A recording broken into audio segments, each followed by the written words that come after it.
c'est Estelle et bienvenue dans un nouvel épisode du blabla écriture. Ces vidéos me tiennent particulièrement à cœur, c'est des moments où je me livre, où je vous parle de comment je me sens, de ce que j'apprends, et notamment là en cette fin d'année 2023, je ressentais le besoin de vous faire un espèce de bilan parce qu'il y a plein de choses qui m'ont sauté aux yeux et je voulais vous faire une vidéo qui résumerait toute mon expérience autour de la publication. Je croyais que vous avez vraiment fait une vidéo là-dessus, mais en fait je le disais tellement partout, j'ai pas fait une vidéo complète. Pour le coup, la chose que je veux vraiment vous transmettre aujourd'hui, c'est ce message là. On ne naît pas tous égaux face à l'écriture. Pour certains, il va falloir énormément bosser. Pour d'autres, ça va venir plus naturellement. Ajouté à ça, on parlera de la notion de timing, à quel point chaque auteur est unique et n'a pas le même timing. Et enfin, je conclurai par toutes ces histoires de publication.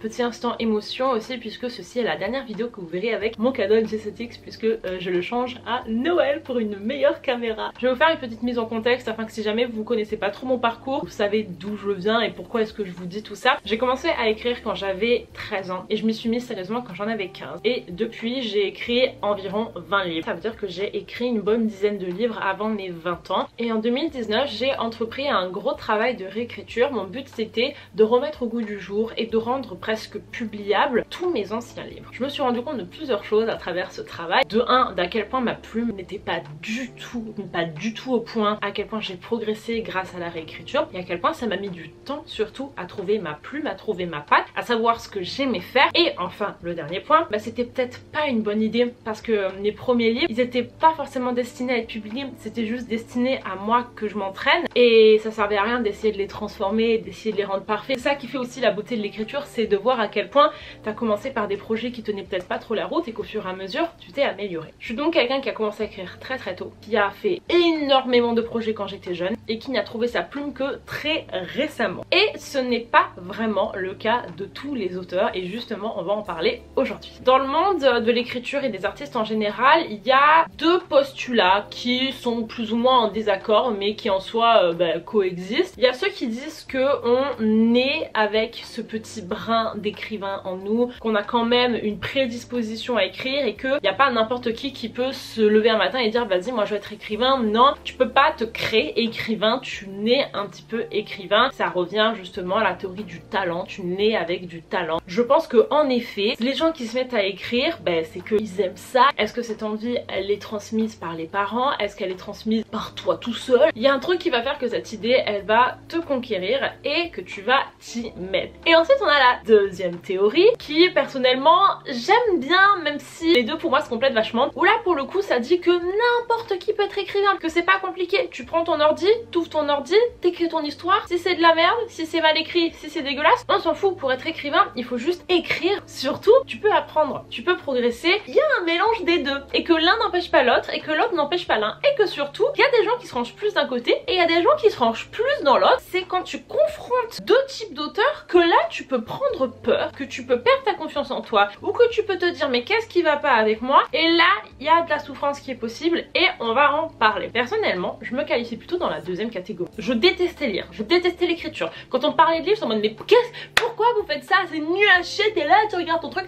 C'est bizarre que t'aimes pas lire. Mais arrêtez de me dire ça, non, je n'aime pas lire. Sauf que un jour, de manière complètement hasardeuse, ou alors c'était le destin, je ne sais pas, je tombe sur un livre que ma sœur a écrit. Et je me dis, ah mais putain, mais finalement c'est pas si mal. Le concept des histoires, ça je l'avais, mais c'était le concept de mettre par écrit que je n'avais pas. J'ai commencé à écrire mes histoires. Au début ça marchait pas trop. Au début je mettais pas de tiré, je mettais rien, je mettais pas d'incision, je ne savais pas.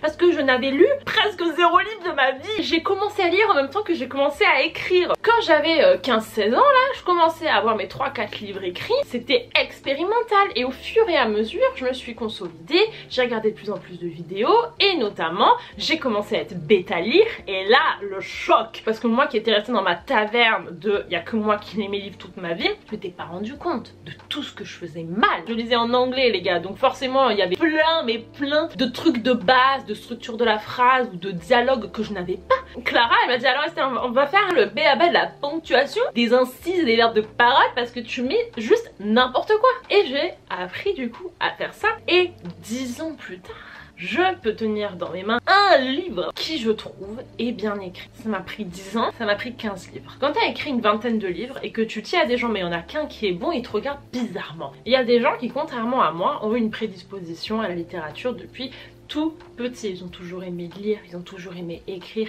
ils savent faire, ils connaissent les règles, ils savent la structure, la phrase, machin. Tout ceci leur est venu plutôt naturellement puisque c'était des choses qu'ils connaissaient déjà, une bonne base solide de connaissances en ce qui concerne la littérature. Je pense notamment à pas mal de mes copines dont le premier livre était... Le livre est bien écrit, les règles de français sont respectées, le livre tient la route. Pour moi ça a été un choc, c'est d'ailleurs quelque chose que vous retrouvez énormément dans mes vidéos, un discours que je trouve plus très juste aujourd'hui. Je dis, les gars, votre premier livre, attendez-vous à ce que ce soit de la bousasse. Votre premier livre, attendez-vous à ce que ce soit mais n'importe quoi. Et je reviens un petit peu sur ça, parce qu'en fait je me basais sur mon histoire, où il m'a fallu 10 livres avant d'avoir un truc qui me plaisait. Parce que dans ma tête, tous les gens étaient comme moi. Tous les gens ils débarquaient comme ça, là, ils savaient rien du tout. Il y en a des comme ça. Mais il y a aussi une énorme partie qui en fait, ils savent ce qu'ils font. Ils ont réfléchi à leur truc, ils connaissent. Et du coup, ils ouvrent leur ordi, ils sont clean. Encore une fois, je parle pas en termes d'expérience d'écriture, je parle plus en termes de plumes, de phrases et de français pur. Voilà. Et c'est vrai que ça peut faire un petit peu peur quand tu te dis, oh waouh, moi ça a mis 10 livres, mais la personne à côté, ça a mis un livre. Et là, il y a moyen de faire de la comparaison et il y a moyen de stresser un petit peu. Comme je vous ai dit au début, il y a un petit peu de profil d'auteur. Et forcément, chacun va avoir une expérience extrêmement différente. Donc les amis, là est mon appel à vraiment ne pas vous sentir illégitime de faire de l'écriture, de faire des livres et de vous amuser là-dedans. Si jamais vous avez l'impression qu'il y a des gens qui le font plus facilement que vous, si jamais vous avez l'impression que pour des gens ça vient plus naturellement, et si jamais vous avez l'impression que vous avez dû travailler pendant 10 ans pour atteindre un résultat, tandis qu'il y en a certains qui se lèvent un matin et pour qui ça marche. Et franchement les gars, ça existe et franchement tant mieux, mais ce n'est pas le cas de tout le monde. Et là je parle surtout à mes petits auteuristes qui sont là depuis peut-être 5-6 ans et pour qui ça marche toujours pas. Les gars, relax, c'est normal. Pour certains d'entre nous ça prend plus de temps. Il n'y a pas de timing, il n'y a pas de nombre de livres minimum pour dire qu'on écrit bien. Genre moi clairement, la claque que je me suis prise dans la tête, c'est tu dis à des gens, mais non moi j'ai écrit 15 livres, oh putain mais ça doit être trop bien, tu dois être trop forte.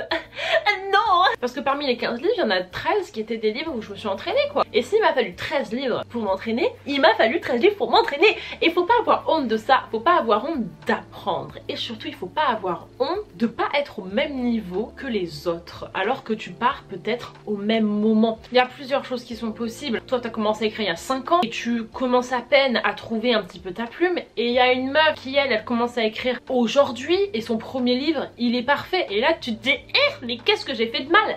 Rien. Tu fais juste une personne différente qui a un timing différent et qui progresse et voit les choses différemment. On peut progresser en écriture et ça c'est mon point le plus important. L'écriture ça s'apprend énormément, et même si vous naissez avec quand même un certain talent, une certaine plume, une certaine poésie dans comment vous écrivez vos histoires, vous avez quand même une marge de progression. Donc si jamais votre premier livre ne vous convient pas, no stress, on commence pas à se dire ok j'arrête, ok je balance le truc par la fenêtre, ok ça ne sert à rien, je suis une merde. On se dit ok et ben je vais le retravailler, ok ben je vais faire de la bêta lecture et je vais progresser, ok ben je vais prendre des cours, ok ben je vais relire 4 fois cette putain de phrase pour réfléchir à comment mieux la structurer. Il faut bosser les gars. Si vous n'êtes pas satisfaite, il ne faut pas être impatiente. En règle générale, l'impatience en écriture ça vous bouffe et ça peut extrêmement vous ralentir puisque ça prend du temps. Mais ça ne veut pas dire qu'on n'y arrive pas, ça ne veut pas dire qu'on n'atteint jamais le résultat qu'on veut, et ça ne veut pas dire surtout qu'il faut tout arrêter et que de toute façon machin elle le fait beaucoup mieux que moi. On reste concentré sur ses livres et on garde son objectif en tête, écrire un livre qui nous plaît, écrire un livre où on se dit ok là je suis fière de moi. Et si l'objectif vous l'atteignez au bout de 10 ans, vous l'atteignez au bout de 10 ans. C'est tellement en fait satisfaisant cette sensation quand à chaque fois que tu termines un livre tu dis ok j'ai l'impression que c'était un peu mieux. T'es en constante évolution, t'as toujours un but en tête, t'as toujours un objectif. Autorisez-vous à ne pas être à votre maximum tout de suite, vous voyez, laissez-vous progresser. Et puis même quand vous êtes à votre maximum, vous n'êtes pas à votre maximum les gars, laissez-moi vous dire que vous pouvez toujours vous améliorer. Donc voilà, ça c'était le premier point. On part pas tous pareil avec l'écriture, on n'est pas tous avec la même base et surtout on progresse pas tous de la même manière. Le plus important c'est qu'on peut progresser et on progresse en écriture, et que si jamais les premières années on n'a pas ce qu'on veut, la vie est longue, ok, on va pouvoir écrire d'autres livres pour atteindre le résultat qu'on veut. Et si jamais votre pote en un livre c'est bon, et ben tant mieux pour elle. Ne regardez pas à côté et ne vous demandez pas qu'est-ce qui va pas avec moi. Rien, vous allez très bien, tout va bien, c'est juste que vous, il vous faut plus de temps et il n'y a pas de mal à ça. Bienvenue dans la famille. Voilà. La conséquence de tout ça c'est quoi les amis? C'est des différences de timing en termes de publication. Il y a certaines personnes pour qui dès le premier livre ça se passe super, elles font une réécriture, le livre leur convient, elles l'envoient en publication, bang, c'est publié 3 ans plus tard. Bangers, les queens. Mais ce n'est pas le cas de tout le monde et surtout ne pensez pas que ça doit devenir la norme et ne pensez pas que si vous rentrez pas dans ce timing là, bah c'est que ça marchera jamais. C'est pas grave si c'est pas votre premier livre qui est publié. Pour certaines personnes c'est le cas, c'est pas une obligation. Ce que j'ai peur c'est que quand tu pars avec la publication en tête, tu deviens obsédé par ça et tu prends pas le temps de vraiment apprécier l'écriture tout court, parce que parfois on a des envies de publication mais le livre n'est pas prêt, les salons, les machins et tout, mais on n'est pas vraiment satisfait du livre qu'on a écrit. Donc il faut pas se paniquer et envoyer comme ça histoire de dire vas-y c'est bon je suis publié. Non, prenez le temps. Si vous devez attendre 5 ans pour avoir un livre qui vous correspond, un livre dont vous êtes fier, et là pour le coup vous allez l'envoyer et vous allez avoir votre expérience que vous voulez, faites-le. C'est pas parce que vous n'êtes pas publié dans vos 20 ans que c'est mort, genre non. Pour vous prouver mon point, je vais vous lister des autrices que j'adore et des autrices très connues et je vais vous dire l'âge auquel elles ont publié leur premier livre. Leigh Bardugo, je pense qu'elle inspire plus d'un auteur et autrice à écrire. Je pense que c'est l'autrice préférée de pas mal de gens et je pense surtout que sa plume et ses histoires et à quel point elle nous passionne, c'est un modèle, c'est un idéal à atteindre. Elle a publié son premier livre à 38 ans. 38 ans les amis, vous avez quel âge? Moi j'ai quel âge? J'ai 24 ans. J'ai 10 ans et plus de marge. Genre si jamais mon objectif dans la vie c'est d'être aussi talentueuse, populaire que Leigh Bardugo,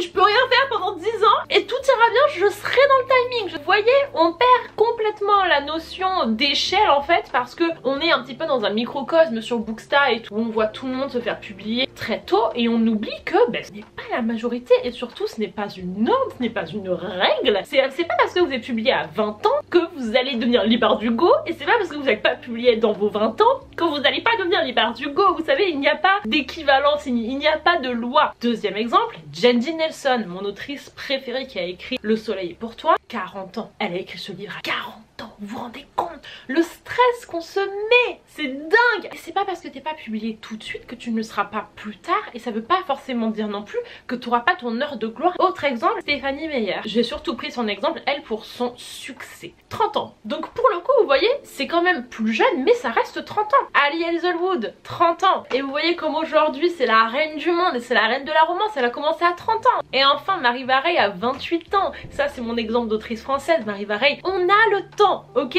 Voilà, ça c'est vraiment mon point principal. Et si jamais c'est quelque chose qui pour le moment n'est pas compatible, parce que de 1, peut-être qu'on fait des études et qu'on ne peut pas être publié ou on ne veut pas être publié pendant ses études, peut-être parce que pour le moment on se sent pas prêt psychologiquement. La publication c'est vrai que c'est un grand pas, d'un coup ton livre il est lu par des dizaines et des milliers, des centaines de personnes, bon voilà hein, je grossis le truc. Peut-être que tu n'as pas envie de tout de suite être vulnérable parce que c'est quelque chose qu'il faut quand même apprendre, tu ne te sens peut-être pas encore à l'aise et confiante dans ton écriture et du coup la publication ça mettra encore plus l'accent sur ça, donc tu as envie de te préserver un petit peu pour le moment. Peut-être aussi que t'as pas de livre, t'as écrit quelques livres mais il leur manque un truc et tu veux pas publier pour publier, non tu veux publier avec un livre qui vraiment compte pour toi. Et enfin peut-être aussi que pour le moment ça ne t'intéresse pas ce monde de l'édition, tu veux écrire pour toi, c'est ça qui te fait du bien. Il y a tellement de raisons les gars de pas vouloir être publié tout de suite et je veux juste rappeler que je ne fais pas cette vidéo pour vous dire ne publiez pas, non ce n'est pas ça le but. Le but c'est de parler aux gens qui ressentent cette pression de la publication comme moi j'ai pu ressentir et les rassurer en leur disant qu'ils ne sont pas seuls et surtout publier si jeune n'est pas la norme et que surtout on n'est pas tous égaux et que surtout il ne faut pas se comparer. Mais si jamais vous êtes chaud et que vous voulez publier, mais les gars, enfin mais let's go, genre c'est génial. Cette vidéo là n'empêche pas la vidéo sur let's go les gars, on part à la publication, on fait ça dans notre jeunesse parce qu'on est passionné par ça et on est sûr de faire ça. Genre non, tous ces deux mondes là ne sont pas incompatibles. Et je finirai du coup par parler de Montreuil de cette année qui a pas mal inspiré cette vidéo. Encore une fois, je veux pas que vous le preniez de la mauvaise façon. Le nombre de gens qui sont allés pitcher les gars, j'ai ressenti une émulsion folle autour de la publication. Je n'avais jamais vu ça. J'ai dû parler à une dizaine de personnes qui sont allées pitcher. J'ai vu tellement de gens préparer des dossiers, des cartes. Ils avaient appris leur truc dans leur tête. Ils avaient des questions prévues. Ils s'étaient entraînés. Les éditeurs étaient là. Les éditeurs ont donné des cartes. Mais c'était une mine d'or de recrutement, une mine d'or de manuscrits. Et pour certains d'entre vous, vous l'avez fait. Et franchement, chapeau, c'est un exercice absolument redoutable que moi je peux pas faire. Hyper courageux. Et ça m'a fait un peu un électrochoc de me dire putain mais les auteurs, on est là, on s'est renseigné, on sait ce qu'on veut, on y va, on va chercher. Il n'y a plus cette espèce de petit cliché oh non de l'auteur qui essaye encore et encore et encore et ça marche pas, que c'est dur, que tu y arrives jamais. Non, maintenant on prend en main notre destin, ok, et on y va et on se bat pour le pouvoir de la jeunesse. Moi ça me waouh. Et surtout l'âge à laquelle certains d'entre vous l'ont fait, il y en a qui avaient 18, 19, 20 ans et c'est hyper admirable quoi. Mais ben, les gens ne parlaient un petit peu que de ça. Et vous voyez, c'est un petit peu le revers de la médaille, c'est que tout le monde te pose la question et toi t'allais pitcher, t'allais pitcher, t'allais pitcher. Comme si non je ne vais pas au salon de Montreuil pour aller pitcher. Cette année l'accent était là-dessus. C'était le sujet de conversation numéro 1. Et ça m'a en même temps impressionné et en même temps je vous avoue que ça m'a mis un petit coup. J'ai lâché une petite larmichette le soir quand je suis rentrée chez moi. Je voulais ben voilà aller pitcher tout ce que vous vouliez, préparer des dossiers de soumission. Ça oui ça me tente, ça me fait envie. Mais en même temps je sais que je ne suis pas obligée de le faire maintenant. Et que c'est pas parce que aujourd'hui je ne le fais pas que je ne le ferai jamais. Je sais que je ne peux pas le faire maintenant. Je n'ai pas de livre et je n'ai pas encore le temps libre nécessaire avec mon travail. De bonnes raisons déjà énormes. C'est dur ça de rester accroché à sa décision. Ça donne envie mais pas tout de suite. Ce sera peut-être dans 5 ans, ce sera peut-être dans 3 ans, ce sera peut-être dans 10 ans, qui sait, mais c'est pas grave. Même si c'est dans 10 ans, je suis dans ta ligne de Libar Hugo. Et j'en ai un petit peu parlé avec ma petite soeur où j'avais ressenti la même chose, cette espèce de pression. Et ce moment où tu te dis, ok, ben moi non, moi je pitch pas cette année quoi. Est-ce que je suis une grosse merde? Non. Et il faut vraiment aussi commencer à traiter les auteurs de la même façon, de se traiter de la même façon, même si on n'est pas publié. C'est pas parce que un projet n'est pas en maison d'édition, mais qu'il est simplement sur son ordinateur, qu'il compte moins qu'un autre livre. Non, soyons fiers de tous nos livres, même si on les a pas publiés. Parlons de nos livres avec passion, même s'ils sont pas publiés. Et intéressons-nous aussi à ceux qui ne sont pas encore publiés. On est tout autant des auteurs. Tous les auteurs qui sont publiés aujourd'hui ont été un jour des auteurs non publiés. Vous voyez, il n'y a pas une espèce de moment où tu te fais couronner et où c'est bon, toi t'es devenu au-dessus que les autres. Non, on est tous pareils, on est tous dans le même bateau. Donc ne vous dévalorisez pas si jamais vous n'êtes pas allé pitcher cette année à Montreuil et ne vous dites pas oh putain mais est-ce que j'ai complètement raté le coche? Est-ce qu'il fallait le faire? Est-ce que c'était ça qu'il fallait faire? Pas forcément. Faut pas voir le présent comme l'infini. Il faut pas s'arrêter à aujourd'hui et maintenant et penser que ça va être notre situation toute la vie. Non les gars, ça change, ça change, ça change. C'est un peu dur parfois parce qu'on a l'impression d'être dans l'ombre. Il y a aussi en fait notre jugement personnel qui joue beaucoup là-dedans. Je vous promets que quand vous-même vous commencerez à vous dire ok non c'est bien ce que je fais, c'est bien, ça compte et tout, et de pas vous dévaloriser face aux autres qui sont publiés. Genre moi la première je me tape des crises de larmes de temps en temps parce que je me dis putain mais est-ce que un jour je vais y arriver? Oui, je vous le dis tout de suite, one day it will be. De plus en plus on se rend compte que c'est possible d'être publié jeune. De plus en plus on a des meufs qui nous inspirent puisqu'elles ont des contrats alors qu'elles ont même pas terminé leurs études et forcément ça en fait rêver plus d'un. Ok moi aussi en fait je veux directement me lancer dans l'écriture, j'ai pas forcément envie d'avoir un job qui me plaît pas, n'importe quoi. Et franchement que certaines personnes pave the way à cette nouvelle vision de l'édition qui est plus ce truc inaccessible mais qui est ce truc que on peut avoir si on y croit et si on bosse et si on y va, ça j'aime bien. Qu'on commence en fait à traiter l'édition comme quelque chose qu'on mérite, vous voyez, pas quelque chose qu'on doit supplier comme ça là. Mais il faut pas non plus oublier que ça reste un choix personnel et que ce n'est pas une fin en soi. L'écriture, j'espère bien, c'est quelque chose qu'on commence à faire parce qu'on aime écrire. C'est pas quelque chose qu'on fait parce qu'on se dit ok comme ça je vais être édité et je vais gagner un maximum de thunes. J'espère que cette vidéo vous a plu, j'espère aussi que vous passez de bonnes fêtes de fin d'année. Je vous fais des gros bisous et je vous dis à l'année prochaine.